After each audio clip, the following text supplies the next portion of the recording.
Well, well, well. Look who tuned in for the Uncle Rico's Storytime Halloween edition. A spooky, spectacular special. So sit back, all you simps and sycophants. Get stoned and steel yourself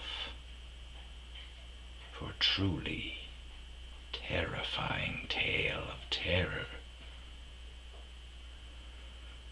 Because there is nothing more horrifying than my dating history.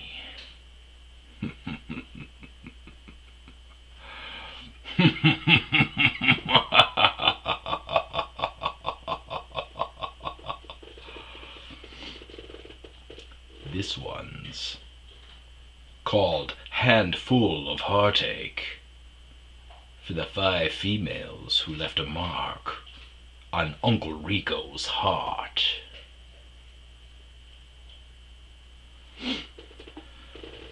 Yeah, it's Halloween. And,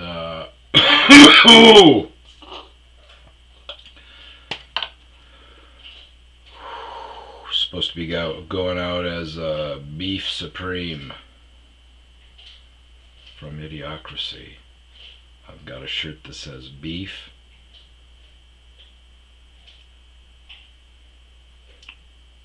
And a fake flamethrower. I figure that's enough. You either get it or you don't.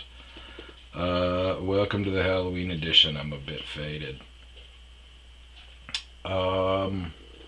So I never really watched these things. I just vent and put it out.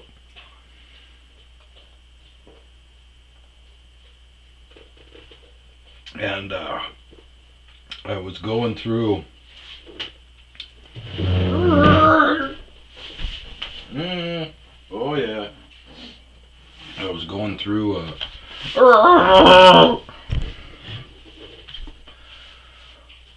zipping through one of the podcasts to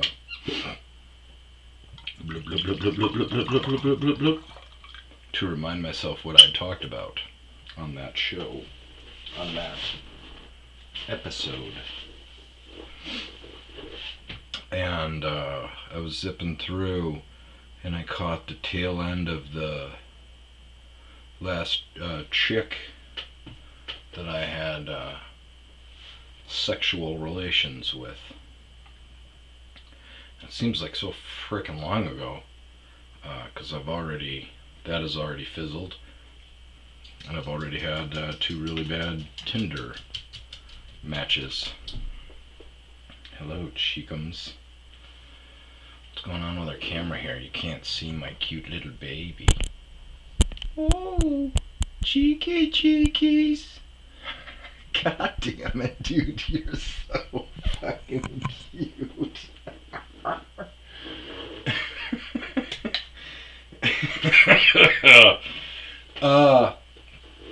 So I was going to get into it a little bit more because I feel like I underplayed the sexual romp with this girl. And then I'm like, I don't know. It just, like, she wasn't really my type. There was an animal attraction there. That was strange because I've never had that, like, with somebody that's not my type. But I mean, that's pew. I just fizzled. She lives like all the way across town. It's like an hour away. We were chatting and stuff, but then bloop. So, but that got me thinking of a Halloween dedication. I know I went through it before. We'll go back and touch on the section, the last romp. It was like, it's kind of like Penthouse Letters type shit. No, we don't have to go over that. That's all right. So this one is dedicated to the women that I have cared about.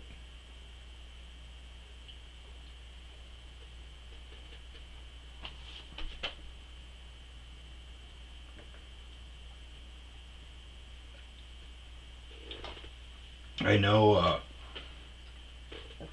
touched a bit on the past, but also me flipping out on my buddy Brad recently over a girl that I haven't seen in fucking, I don't know, 20 some years, 22 years maybe.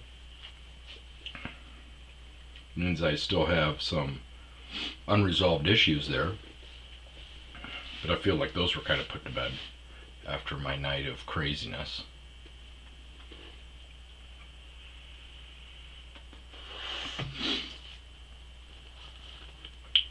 So,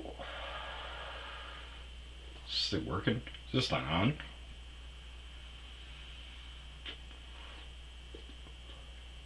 Here we go.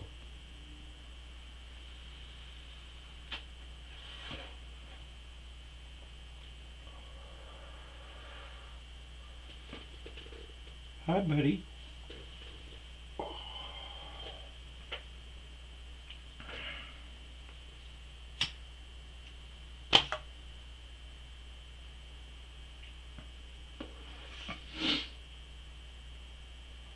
So, to paint a quick story on me in a nutshell, I was a little bastard kid. I was very rambunctious. I was a good-looking kid.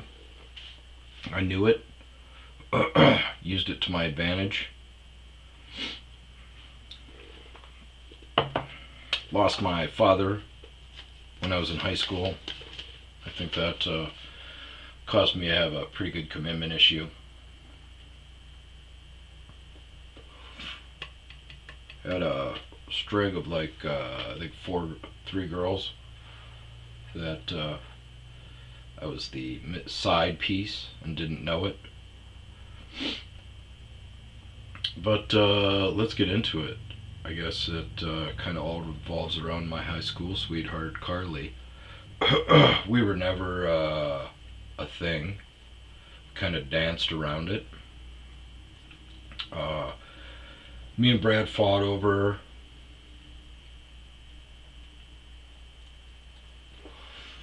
She was on the dance team. Pobs, they used to call it back in the day.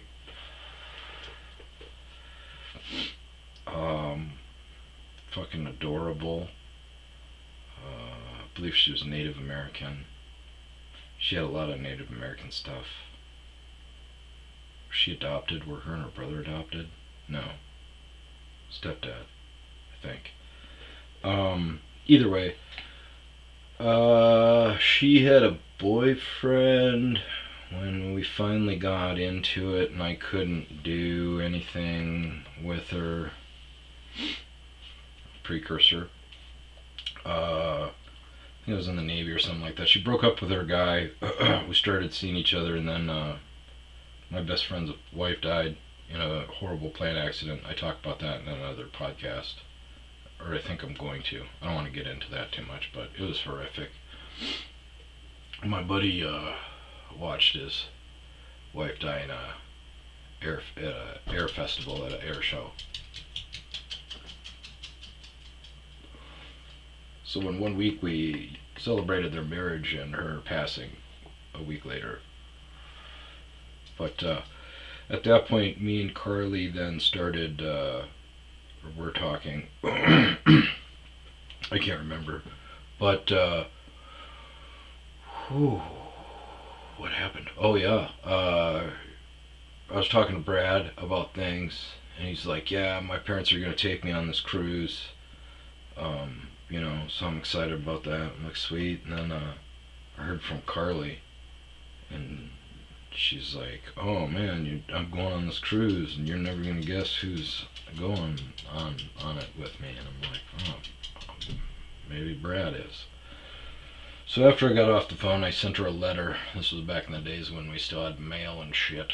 And I sent her a letter saying, I knew the letter would get to her after she left for the cruise. So I sent her a letter and I was like, look, I know what happened.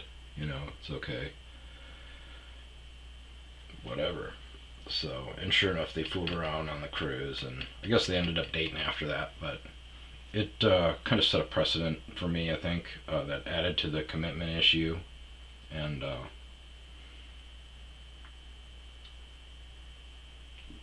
looking back on it, I didn't realize it, but that's probably a pretty good reason why I was such a douchebag. I was running through chicks, joined the Navy, and then bartended after that, and just got after it.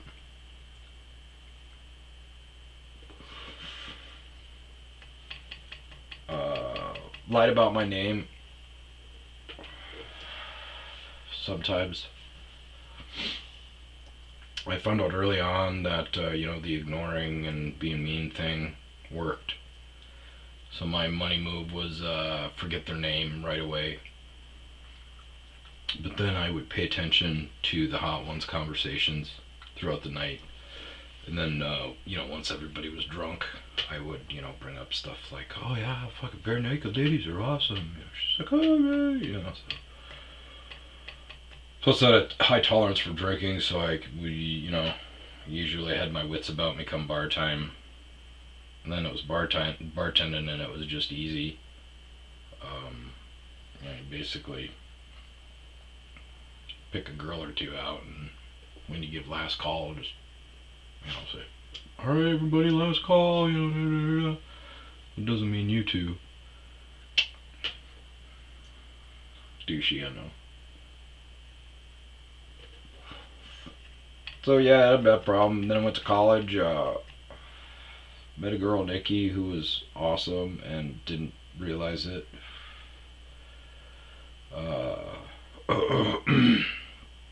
I'd already been in the Navy, so I was older, when I went to college and bartending. Nikki was just, a booty call. She wanted more, and I tried to keep her at a distance.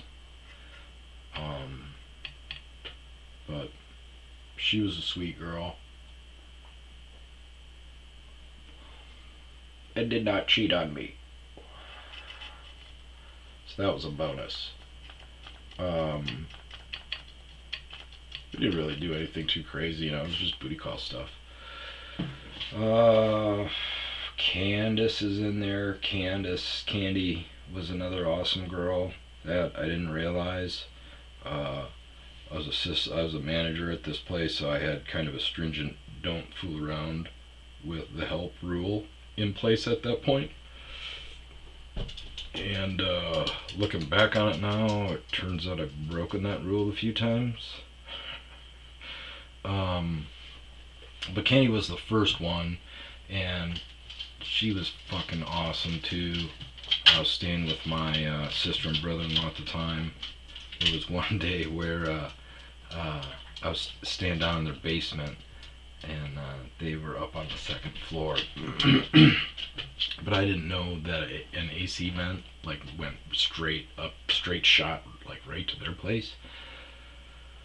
So one of the rare times that I had Candy over at my place, the next day my brother-in-law called the house, and he's like, are you okay, man? And I'm like, yeah, I'm fine, I'm just a little hungover. And he's like, Jesus Christ, dude, I heard a bear down there last night. I'm like, what? And he goes, a fucking bear was down there wrestling around. All I heard was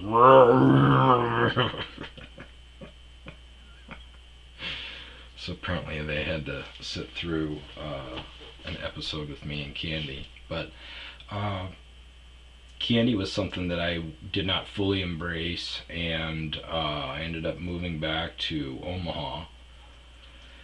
And I had a going away party, and Candy was out of town, so she couldn't make it, and there was a waitress who had kind of always wanted to put her chops into me. And I got just retarded drunk.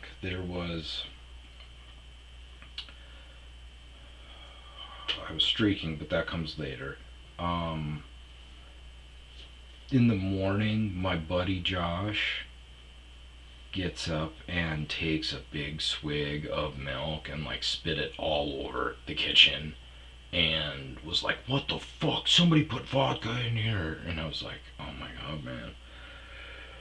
I think that's me." And he's like, "What are you talking about?" And I go, "Well, I know we ran out of mixers last night, and I've always kind of wondered if anything tastes good with milk because I love milk." And he's like, "What the fuck is wrong with you?" But I started drinking so much. By the end of the party, I was putting all this stuff together in a cup and just drinking it like my own jungle juice. But, is that super racist? No. Um, so I got super, super drunk, and this girl kind of kept hitting on me, and I remember trying to get away from her, and at one point I was passed out in a closet of his guest room. He had this guest room that wasn't furnished or anything like that.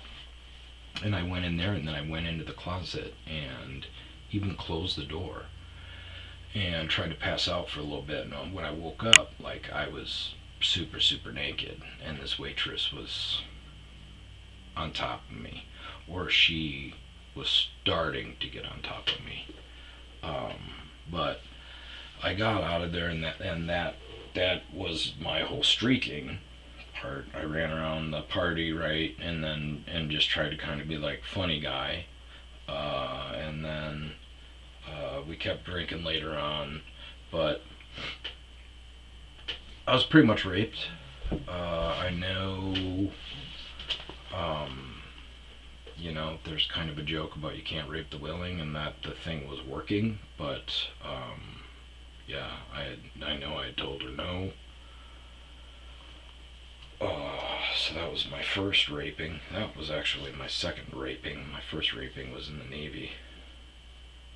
That was less of a raping, more of like an uncomfortable sex, not even sex session. It was a little bit of an assault. But this was fucked up.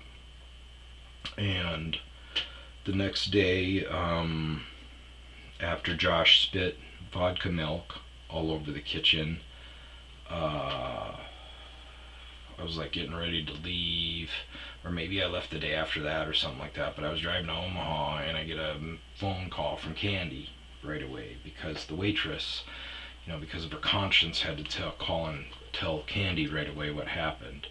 And apparently Candy waited until she got home to corroborate the story and everything, and kind of heard that we were fooling around in a closet and stuff. I'm sure the waitress, after raping me, ran her mouth. If she ran to Candy right away, she probably told the story. "Oh my god, I can't believe I messed around with Nick in the closet." So, but yeah, so Candy called me on the way to Omaha, and Candy's dad was this fucking mountain of a man, and she's like, "You ever fucking come back to Burnsville? My dad's gonna." I was like, "No, I won't ever come back to the state of Minnesota." But I've made amends with her and kind of told her how sorry I was and everything, kind of explained my side of the story, and then I actually got a chance to take her out to dinner even after that, and I feel like we're definitely okay. But that was my fault, and I was to blame. I put myself in that situation. I think I was flirting with the waitress earlier or something like that. But yeah, that hurt. But that was the rare, my fault thing. There was another sweet girl that I worked with, Jessa, who she was kind of using me to get away from a shithead boyfriend. I worked with her.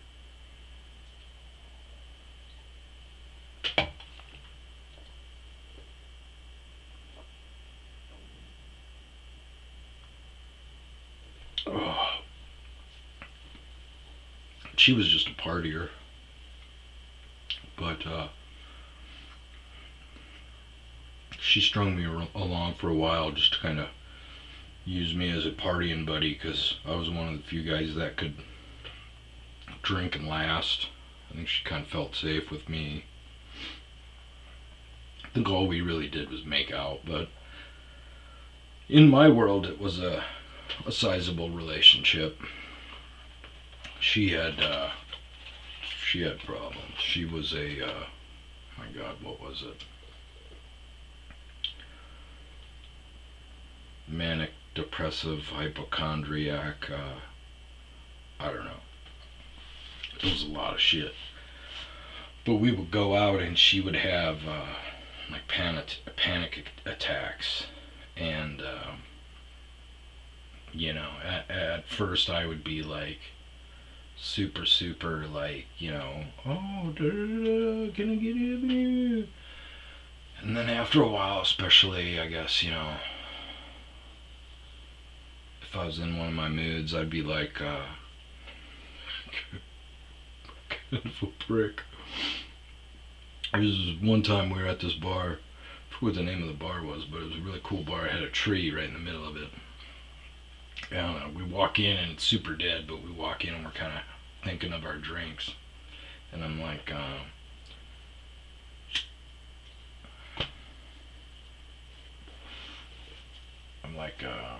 I'll take a vodka Red Bull. I'm like, hon, what do you want? And she's like, oh my God. She's like, oh my God. Oh my God.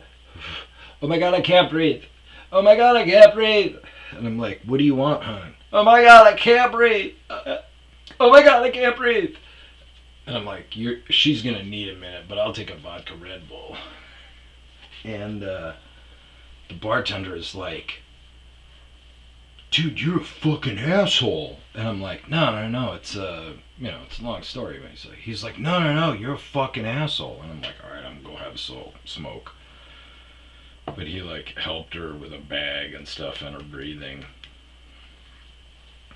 Yeah, I was a dickhead. But yeah,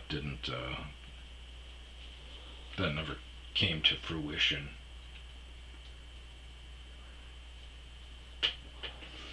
That was more just like hanging out, buddies, and drinking and stuff. But the good one was Heather. And Heather was Candy wasn't the first one that I broke the rule with. It was Heather.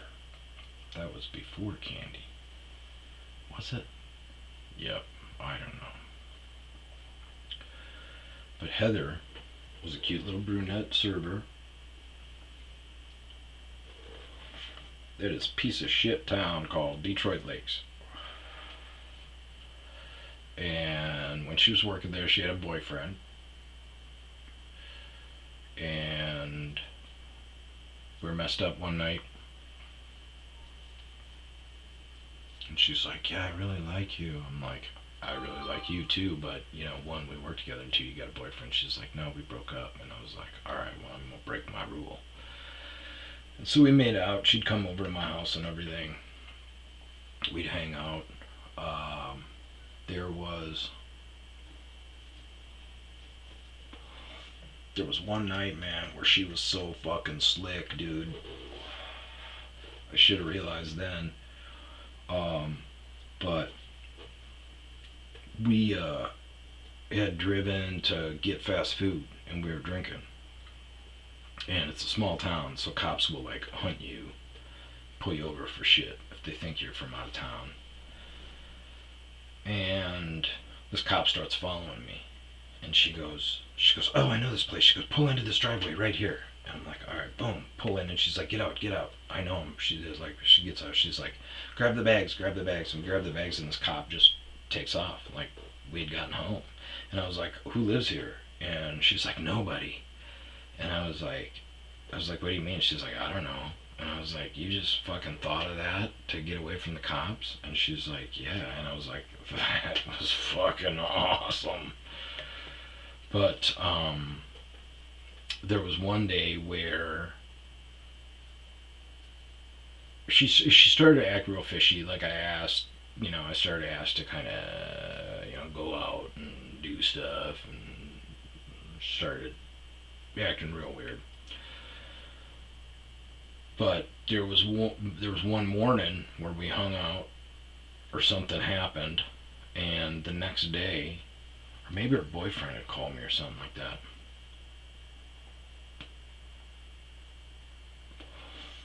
But the next day, I get this phone call from. It was this restaurant. It was this shitty restaurant chain, and it was real solid with the area guy and the senior VP. The GM for the restaurant, I was kind of being groomed to take over her job, but I really didn't want it. I thought she was good there. I was happy, but she was still threatened by me. But she calls me up, fucking happy as shit, and she's like, "Hey, da da da da da. Um, you no longer work here, and like blah blah blah blah blah, and we'll have your stuff together, and somebody will, you know, get it to you, but don't bother coming in for your shift today, blah blah blah." And so I call up my area manager, and I'm like, "Dude, what the hell is going on?" He's like, "Don't worry about it, it's fine, we'll figure it out, da da da da." And he calls me back, and he's like, "Yeah, you harassed this server, and blah blah blah blah blah." And I go, "Dude, this is the girl that we've been hanging out, like I've double dated with this guy and his girlfriend with the server twice before." And he's like, "Yeah, I know, but his boyfriend got involved and called the GM and da da da." And I was like, "Well, she said that she broke up with him." And he's like, "Yeah, da da da. Well, there's going to be an investigation." I'm like, "Well, I fucking quit, you know." So I went in, got my shit. I think I moved like 2 days later, 3 days later. But she came over to my house and like, we did the whole crying da da da da da thing. But yeah, it turned out I was a side piece for, I don't know, a couple of weeks.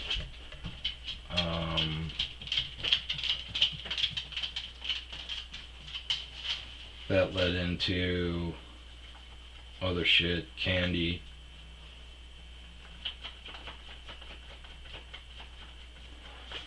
Really just a big fucking mess. I went out to Madison and started up my own barbecue restaurant. So that's where, I spent just a ton of time in there. That's where the hair got long. And then once my silent partner stole that business from me, I moved back to La Crosse. And I was working at this family fun center. And this little tiny brunette girl walks in, and I was like, whoa. And I knew one of her friends, and she knew my good buddy, my kitchen manager. So they were talking. We were kind of talking. She had kids, and I love kids, so I'm playing around with the kids a little bit. But they took off, and I was like, "Dude, what's up with her?" And he goes, he's like, "Oh yeah, da da da. She was asking about you too." And I was like, "Oh shit." He's like, "Yeah, she's engaged though." And I'm like, "Man." So she started coming in to the family fun center a lot. And then she told me, she said, "Hey, I broke it off with that guy." Or she had a friend of hers that I went to high school with. She came in with this girl that I knew from high school, and she's like, "Yeah, what's up with you and Taylor?" And I'm like, "I don't know, I think she's amazing, and I love her kids, but she's engaged." And she's like, "Oh yeah, she's not engaged anymore." And so we started hanging out, and by like hanging out, like dating, like I was taking her and her kids to dinners, out. I was having dinner over at their house, like playing video games with the kid and like wiffle ball in the yard.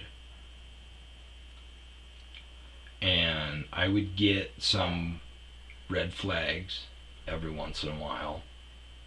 But I'm like, dude, get out of your head, commitment issues. So I'm like, take a fucking leap. Just,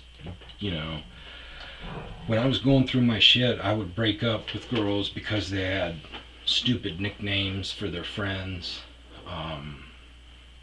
because they left hair in my bed, just fucking looking for a reason. And with Taylor, I was like, dude, just, give it a chance. So I gave it a chance and I jumped in. And it turns out her fiance was like an insurance salesman that was just always out of town. And I didn't realize this until after, but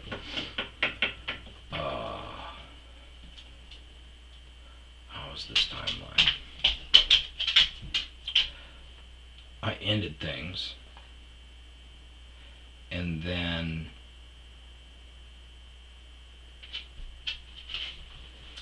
I think she even had me do a statement or something like that. A character reference, maybe? Either way, she calls me like 2 days later. She's in this custody hearing. Her first husband, who the boy that I was playing wiffle ball with, that is his dad.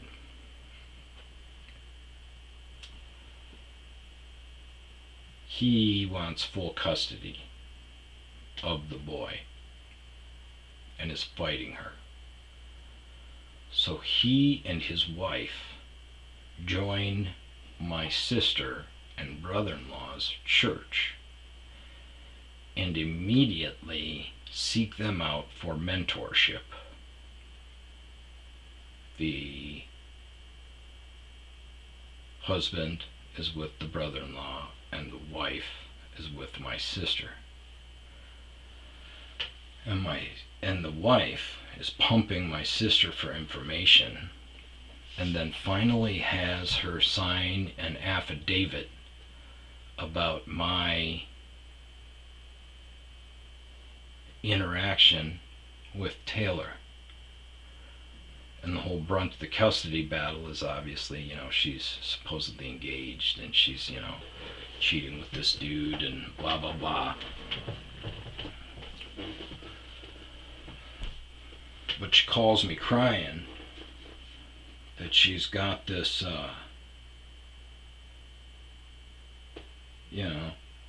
deposition from my sister that was you, and then on top of it, they left the church like a week or two after this.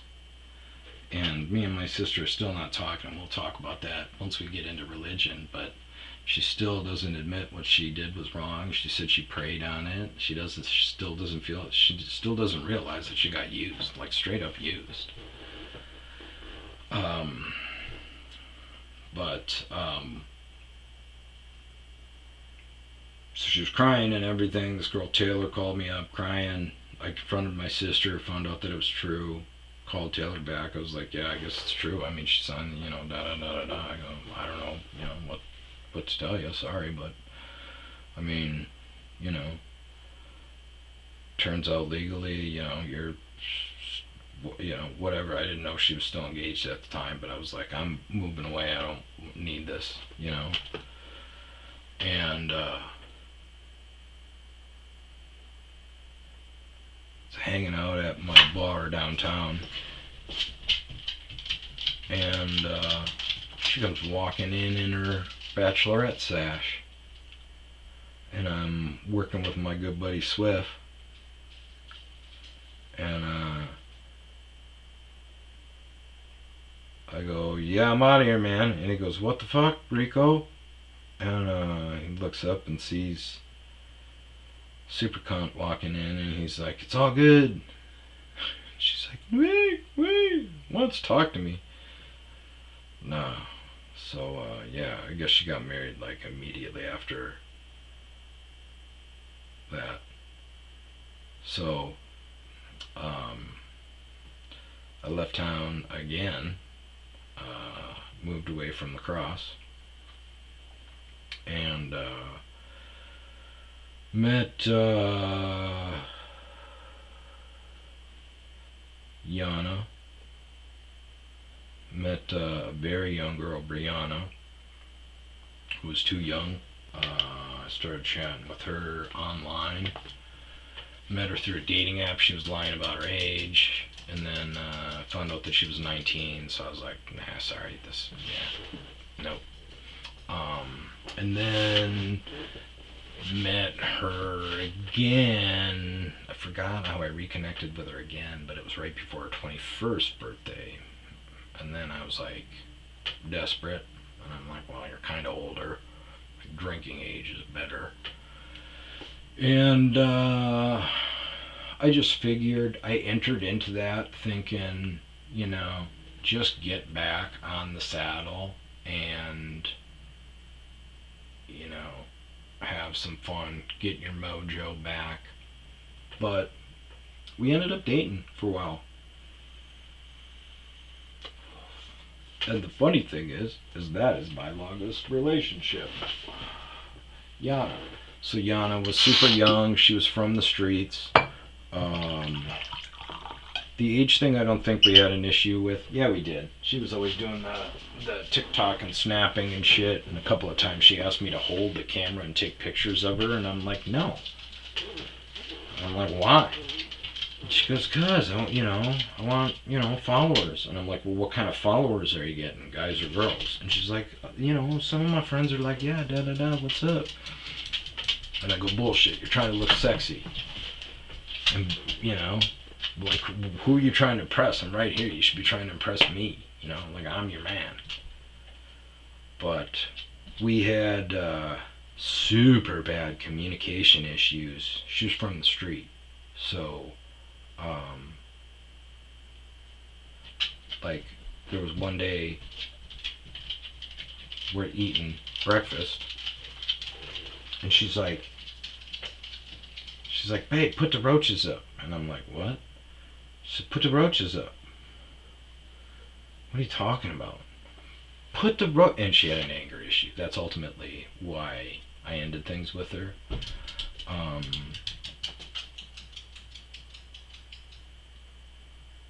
Put the fucking roaches up, babe. And then I'd walk out from the kitchen and be like, what is wrong with you? And she's like, well, how many times I gotta say it? And I'm like, well, what are you trying to say? And she goes, I'm asking you to put the roaches up. And I go, honey, I do not know what the fuck you are talking about right now. What are you talking about, roaches? And she's like, them's. And I'm like, the fucking cereal? And she's like, yes. And I go, the fucking sugar puffs? And she goes, yes. And I go, what are you trying to say they are called right now? And she's like, roaches. And I'm like, babe, they're fucking sugar puffs. And like, she's like, well, we call them roaches. We got into some shit. She's like, she called something circles. She calls them circles. And I'm like, so, but I had a toilet seat up issue. I was out landscaping. I took over a job in California at a motel in Nyland, California. It is where Slab City is. That is a fucking episode in and of itself. Oh my god. So when we were chatting and shit, I was like, well, I got a fucking motel. I mean, if you want, you come out here, and if we don't hit it off, you can just stay in a room, whatever. And she's like, no. She's She's like, I've been trying to get with you for a while. Like, no, let's, like, fuck it, let's do it. Are you serious? I'm like, yeah, come on out, whatever. I'll come pick you up, you know. So she came on. She lived with me out there for a good 8 months. She lived with me in my RV at the RV park for a while. That was interesting. Apparently, once everybody left, they all thought that she was my daughter. This RV park in Apache Junction, so it was super old. I was like the youngest dude there by far, and then she was even younger. But she had just anger issues. I was landscaping one day, and I hear like, and there's some seriously mentally fucked up people in Nyland. So I thought she was like getting raped, and I ran in, and as soon as I ran in, she's like, what did I tell you about the toilet seat? And I was like, whoa, what the fuck? But there was an issue a little bit later where I was brushing my teeth before we like went to bed and stuff. I was like getting ready to go to bed, and she was watching like videos, like sexy dance videos. We were talking about like hot videos, and I told her about Lone Star's No News, and my other one is damn it, why can't I think of her name right now? I'm an idiot. Ugh. Oh my god, what is her name? I can't think of it.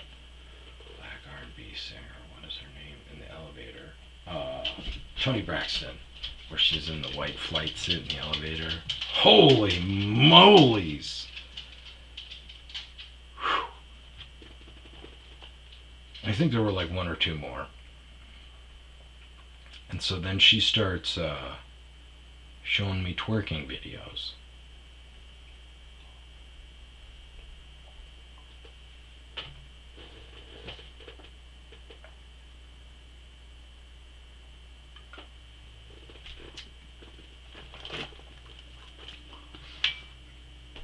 I'm like, babe,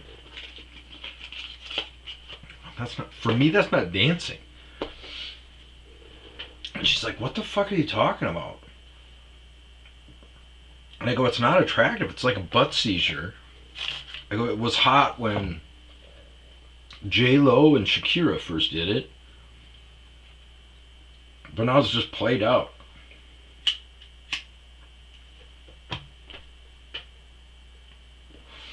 Every fat chick could fucking do a butt seizure. I'm like, it's not.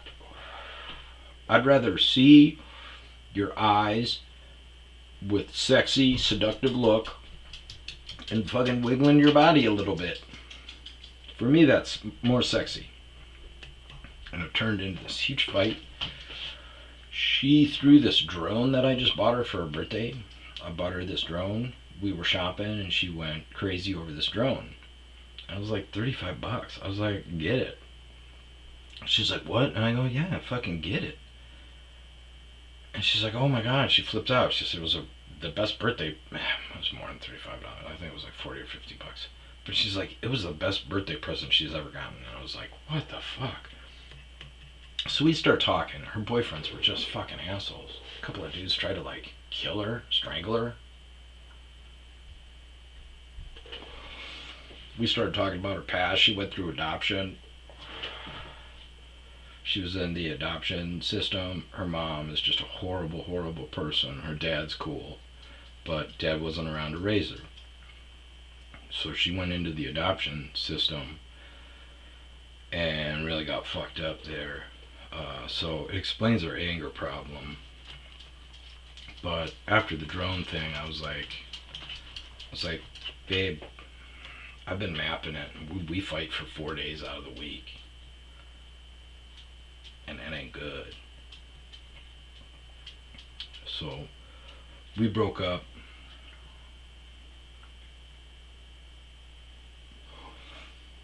I had one other girl with interest. Like, she was awesome. Her name was Kahori. We're still friends. Me and Yana are still friends. Like I'm friends with everybody still except for Taylor, the evil bitch.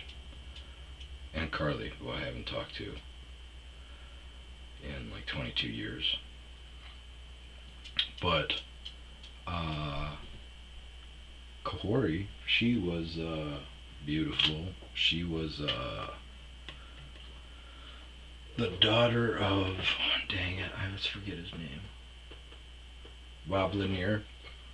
He was a Milwaukee Bucks Hall of Famer and the Portland Trailblazer. He got a staph infection when he was still playing in the locker room and had to get his leg amputated. But we went out once and just hit it off.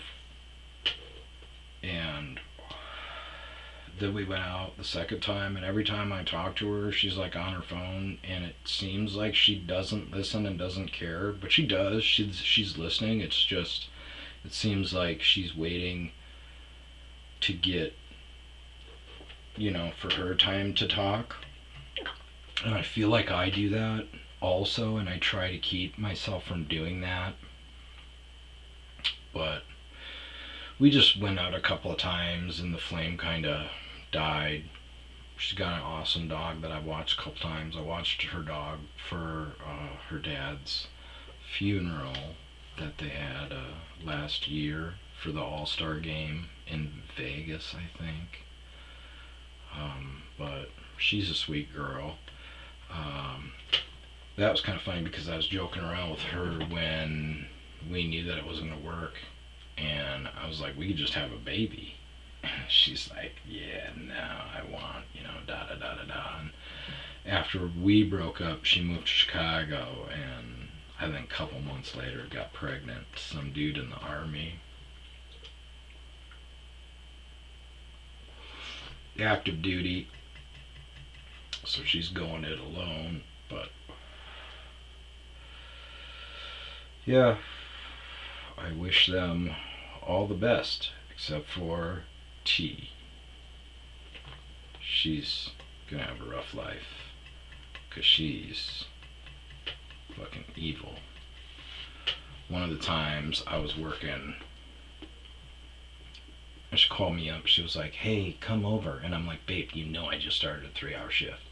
And she's like, oh, come over, I want some weed. And I was like, I'm not gonna leave to bring you some weed. You could come by and I'll, throw you some shake or something like that. But she's like, it's fine. I'll just take my kids to the north side, which is a very shitty part of town, and pick up. And I was like, Jesus Christ, whatever. And I'm like, she's nuts trying to test me. So I'm like, all right, good luck. She actually fucking did it. She left her fucking little toddler. The boy luckily was at school, but she left the toddler in the car, ran in and got weed. Fucking.